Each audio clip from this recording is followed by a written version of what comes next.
I'm going to show you a quick comparison between using Chatterscan to curate content and use Twitter compared to the normal Twitter client that we have in the browser.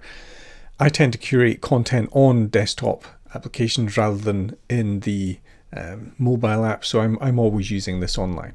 So the first thing I've got is my feed in Chatterscan. So if I scroll through here now, everything is in post order. It's in the latest set of posts. I don't have to switch to home or anything like that. And we can see that by default, it's only showing me things that have got links in it. Let me quickly put the filters on. I can see that retweets are hidden, so I'm going to show retweets so that I can see any retweets that also have links. And we've got replies are hidden, so the display isn't cluttered up. Dupes and historic are shown. What I'm going to do is I'm going to hide duplicates, which means that if the same posts appear in my feed multiple times, then I won't see it. And because we've already seen that page, let me just clear that.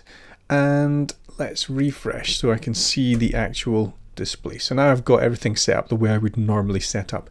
Once I've got filters set up the way I want to, I would store them and then just restore them so I don't have to go through that reset process.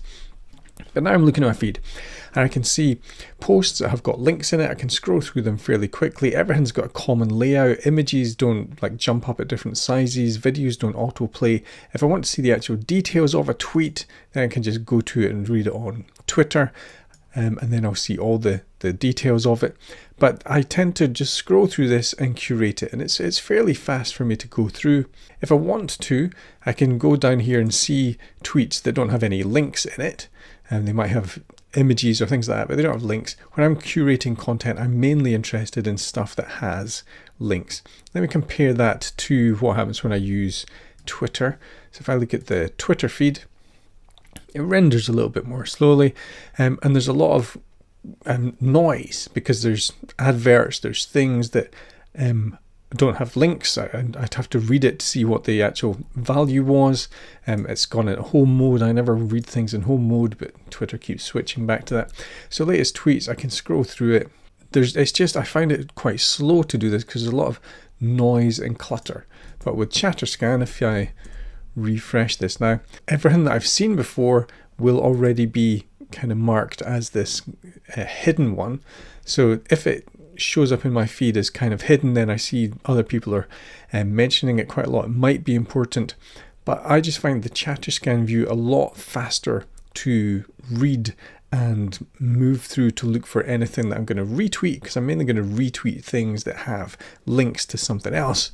But I find that cluttered in Twitter. So Chatterscan lets you scan through your Twitter feed in order very quickly with a consistent format, and there's no way that I'm accidentally going to like something or reply to something, because I have to actually do that on Twitter itself. So Chatterscan is protecting me from these kind of things. I can easily see the hashtags that are used. If I'm interested in URLs, I can see those. I just find this approach much faster for me to look through my saved searches and use my saved searches that I've set up on Twitter, on LinkedIn, so I can see what's happening on LinkedIn for those particular hashtags, which just makes everything a little bit faster for me to work through. So just a quick overview of Chatterscan in comparison to Twitter, because I just find this so much faster to use.